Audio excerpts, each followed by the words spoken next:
So Nigeria's headline inflation traded water in January, printing a softer 15.10% as the food, core, urban and rural inflation indices moderates lower. The softer inflation has been hailed as a key macroeconomic indicator and a major guide for investors in portfolio assets such as stocks and bonds on the local market. But we've got key issues remaining around Nigeria's elevated interest rate regime, about 27% at the monetary policy level and more than 30% in the banking sector, with national productivity remaining very weak. Welcome our guest into the discuss, Mukhtar Mohammed, the CEO of Finance with Mukhtar. Great to have you here on the exchange, first time in the new year. Yes, thank you. Always a pleasure. Yeah, first time in the new year. It's good to see you, my friend. Same here. Great. Give me your thoughts on inflation, steady decline around 15.10% for January.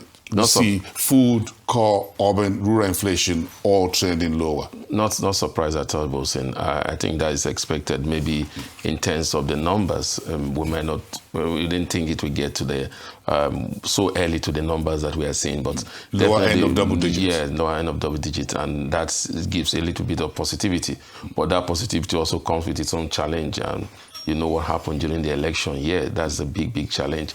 And I think the monetary policy will be looking at that to make their decision when they meet sometime this I think the month of March. Yes. So I think it wasn't surprising. The only surprise, like I said, is seeing that number comes down the way it comes. We expect this to happen maybe in the first or second quarter of the year and going forward. Remember the budget inflation benchmark estimate is 15.1, and yeah, already we are doing that at the beginning of the year. So that says there's a light at the end of the tunnel.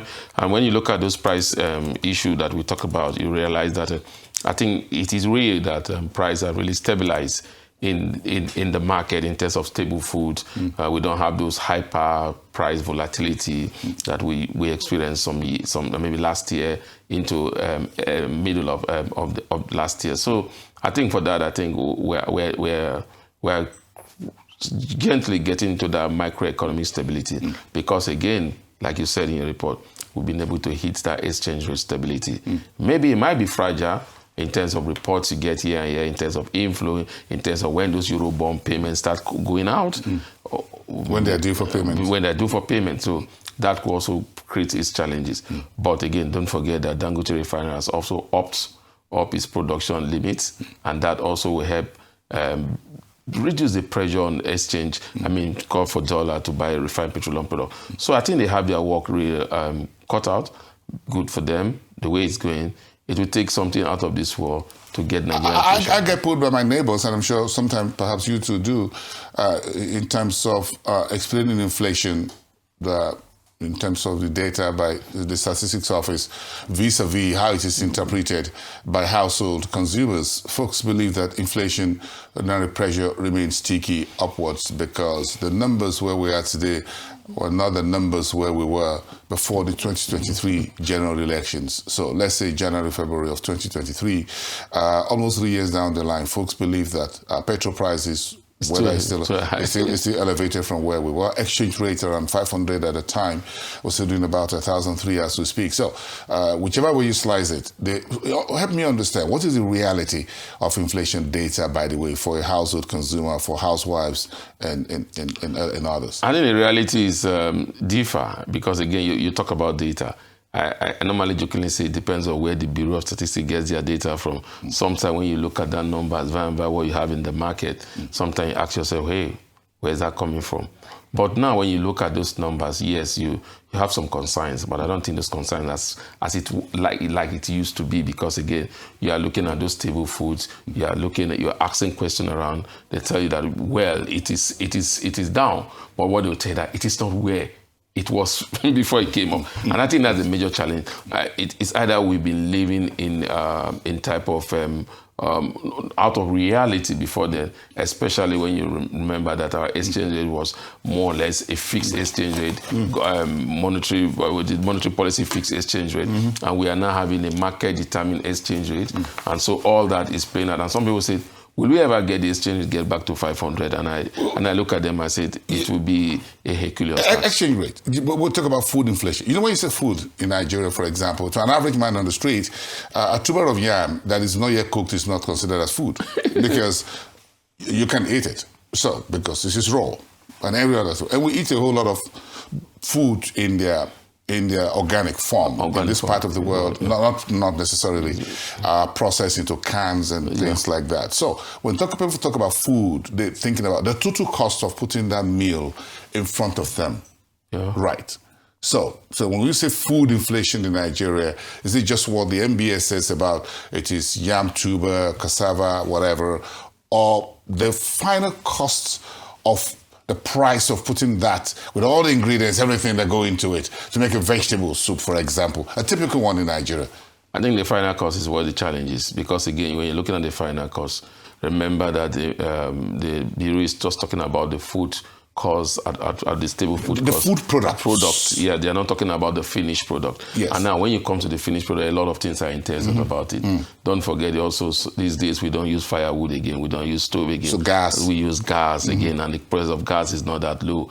Then you also look at the transportation. Transportation, despite whether we see the price of petroleum product comes down, refined petroleum product came down the way it is, prices have not come down naturally for the average Nigerian. Because there are still a lot of issues from transporting food. And a lot of bottlenecks on the highway. But then don't forget the insecurity.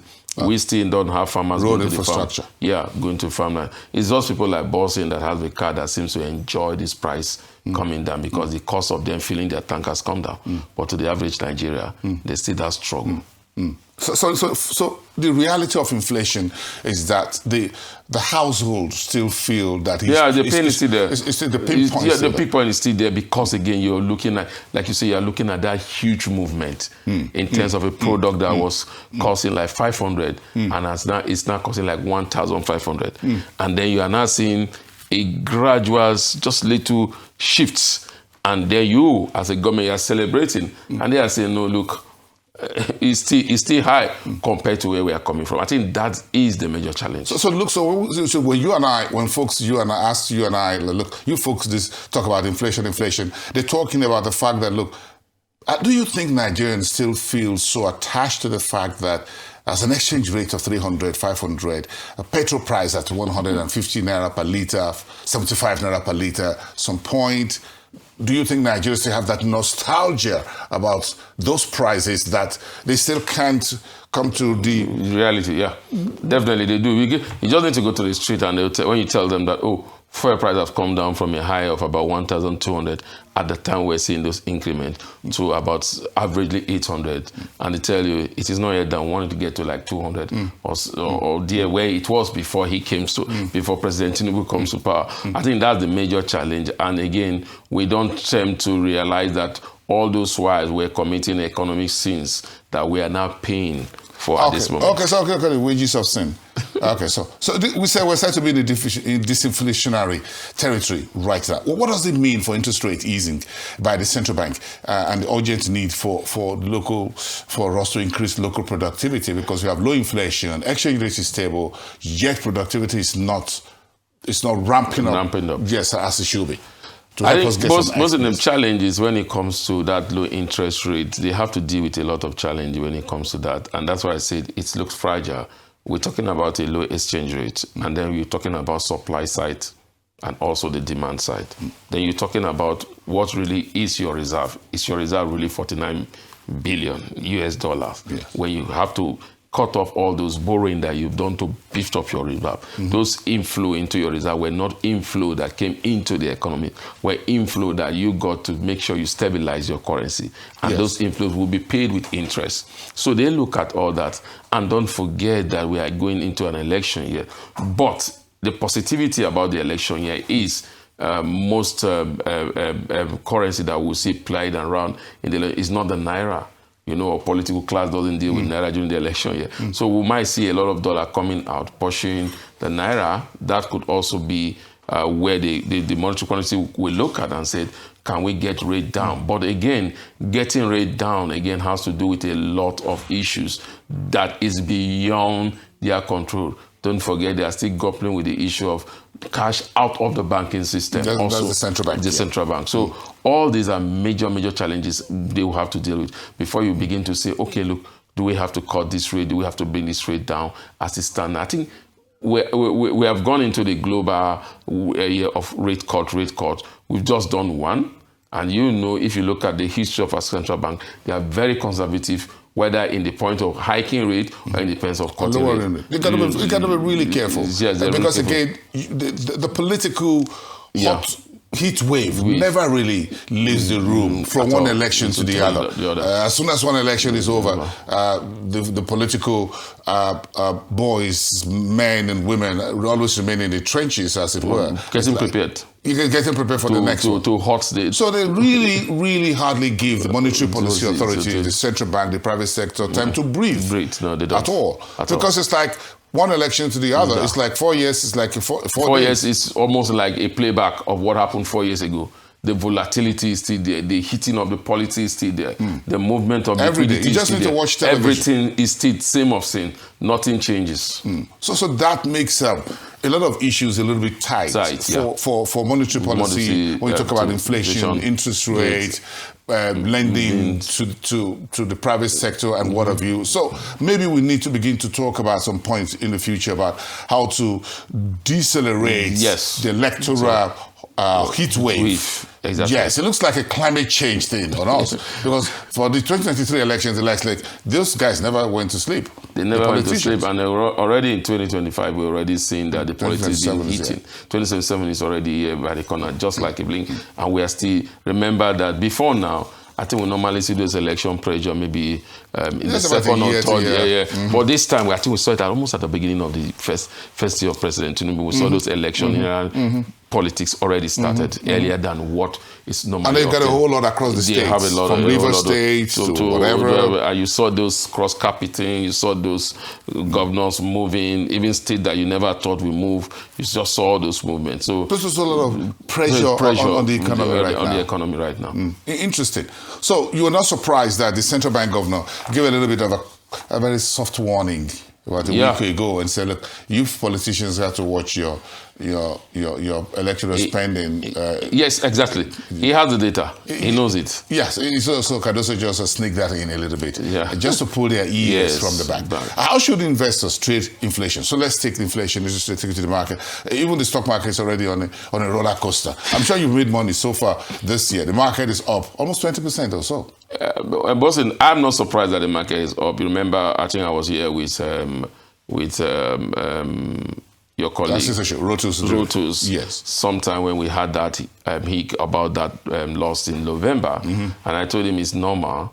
I mean, to see those, but maybe because of the volume in terms of the amount that were lost, then it creates that whole value around now. But if you look at December, January, but so if you're a student of the history of the market, what is happening shouldn't surprise you, because that's always, we are going into the earnings season. Now, the only difference between that now and now, we are seeing a little bit of microeconomic stability in the economy. It's not a bubble. It's not a bubble. So it's more or less coming with a fundamental shift in terms of macroeconomic stability. And then there's policy shifts that are coming in. You remember that just last week we had that pension fund administrator raise allocation to the equity market. All these are and some investment news as well. Yes, good investment. For example, Dangote. So it looks like even Aradel, even Seplat. You see those very positive news. And don't forget that the big elephant, the recapitalization, is coming to an end. And as it looks like, we are beginning to see that. Unless you want to, it looks like it's more stable in terms of everyone, depending on what sector you want to play. Do you want to play regional, state-wise, national, or global? And if you look at international license, the major international license bank seems to be right there now. They don't have any cost. There's no cost for alarm. So what you're saying is those that want to shift from the Tier 2 banks into the Tier 1 bank and also trying to get those international licenses. So it creates a lot of stability. And again, like we must not take our eyes off that exchange rate. We have moved from that CBN policy of want to make it the exchange rate competitive, and that has been done. Now they have moved. We want to make the exchange rate more stable, and it seems that we are going to that stability a lot more. We're getting more stable, even if you could say it's fragile, but it seems that it's getting stable. Out of the term today, there was a time that the CBN had to intervene to bring the dollar to at 1,325 at today. That was a game changer. It has not happened for a long time. So and don't forget that, like, talk about policies, that $150,000 that will be given to bureau de change that are Yes. registered with Yes. the central bank. That is adding liquidity to the retail sector, which seems to be the key driver of price. And don't also forget that the banks are now seems to be playing a very active role in this FX market, using their naira-dominated card to buy things, and those rates Yes, seem to be... that's another confidence that the central bank has brought into... And again, another one is, now the central bank say, you as a foreigner, you can come in with your own card and do transaction in our ATM machine and get our currency while we do the exchange with the dollar. So all that are game changer. Opening up the FX market. Yeah, FX market. A little bit and transparency also. No, the more you do those things, the more you make it more transparent. If I'm doing fixed income, for example, everyone keeps an eye on central bank rate decision in the next week or so. What's your take on fixed income now that looks like the stock market is where the party is? Well, for the fixed income space, Bosun, the challenge is that government will keep borrowing. We are going to, I think we'll see the government borrowing about 800 billion sometime this month in February. So definitely. Sometimes I don't like looking at the debt side. We have to look at it because that's what determines those fixed income space, because the government is still borrowing. So definitely that makes that space still attractive in terms of rate, because the government will definitely borrow. If that space is crowded by companies, then we'll be saying, look, rate will definitely come down. But it's crowded by government looking to get more money to do high ticketing, transaction, construction, budget deficits and all that. So that for me is also a major challenge, why I think the fixed income market might not be able to beat inflation like what we'll see in the stock market already in the month of January. They're already beating inflation. But then for wealth preservation, the fixed income space is still very lucrative. Yes, sir. Maybe we'll leave it there for tonight. I asked, I'm sure you made money so far this year. You didn't answer that question, but I'll let you go with it. Thank you. You can answer that off camera. But it's good to have you as always. Thank you. My pleasure. Mukhtar Mohammed.